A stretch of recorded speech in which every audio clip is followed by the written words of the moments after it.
Yeah, I got a bus pass, but the one I showed you was a railway pass. The bus pass hasn't got my picture on it, I don't think. Let me see.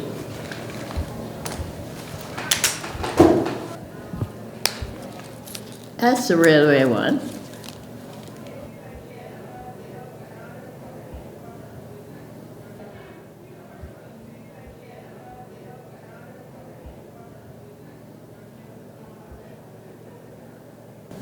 The bus pass, let me see if that has,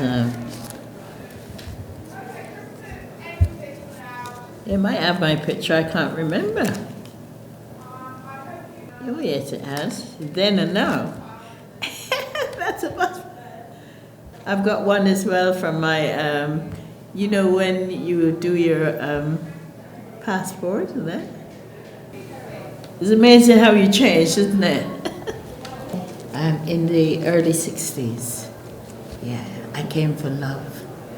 Yeah, my husband, well, at the time, there were people from England, officers from England recruiting people to work on British Rail, in the hospitals, London Transport, and all that sort of thing. And my husband, he was like a market gardener. He grew all these vegetables and all those things, supplied hotels and all that sort of thing. And I encouraged him to come, but he came in one day and said to me that they wanted him to go to England next week. And I had a shock to my system, because although I was encouraging him, I didn't expect that. But then he had a problem because he didn't have a passport. So because it took X amount of time for him to get a photograph and get a passport and all these sort of things, it then was delayed for about, I think, 9 months. But after he came here, I kind of nearly broke my heart. So I wrote to Leeannas Hospital at the time. It doesn't exist anymore. I wrote and applied to be a student nurse there, and I got accepted, so I came. And I found when I came here that we were just about 3 or 4 miles crossway. You know, like Leeds and here and the Grove, you know, have you heard of the Grove? Yeah, we weren't far from the Grove. And that was a railway hotel all those years. It isn't now, it's a posh one now, you know, but anyhow, saying that, I work with people like Leeannas, lots of black girls were there, but I arrived here on a Friday, which I didn't know then was fish and chip day, right? And the officer said to me, "Oh, put your suitcase down there and we'll go in and have dinner." So in those days, when you're traveling, on your suitcase was your name marked big in white paint. They would paint it on. Nowadays you travel and you have a little tag, don't you? You have a tag to mark your case. But years ago the suitcase was big mark for this chase. So while I was in having the dinner, I heard, after half an hour, I heard giggling and chatting and all this sort of thing. I didn't know what happened. But some girl passed and saw the suitcase and wondered if it was me. So she went and brought all these girls back. It was all my schoolmates, 6 of them. I never knew they were at Leeannas Hospital. It was a wonderful experience. And I've never been lonely, never. It was fantastic, really. I worked for 13 and a half years. I was in I think it was early 62. I think it was, yeah. And then I worked at Watford General. I did training at Watford General, and then I did a lot of agency work.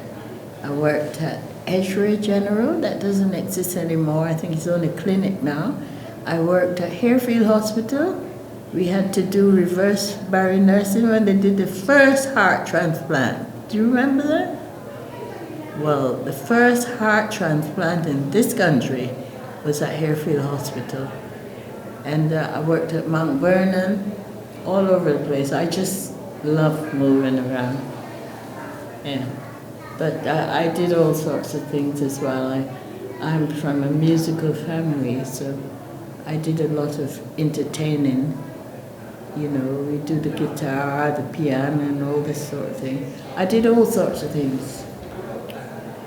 And I loved it because it was a change. It was something different. And I'm the sort of person who like different experiences. I don't believe in knowing everything about one thing and nothing about the others. I think it's rich. It enriches the mind, you know. So I didn't mind it at all. The only thing I was surprised when I came, I saw all the smoke coming out of buildings, and I said to my husband, I didn't know Britain had so many factories. Of course there were factories. There were the people used a lot of coal in those days.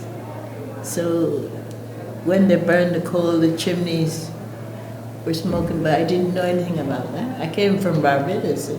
It's nice and hot all the time, you know, even when it's raining it's hot, you know. So I didn't mind at all. I did so many things for years, all sorts of things. It was how shall I say, the greatest experience of my life is coming here, because I did nursing, I did sewing, I did cake making, I did catering, all these things I went into and did them in a big way. I think that our children need to be told a bit more about their backgrounds. They might be born here, but they need to know a bit of history about their parents and grandparents and aunties and uncles. You know, our background in the West Indies and different places are very colourful, because the communities at home is different. As a child growing up, what you didn't let your parents see you do, you didn't let another adult see you do.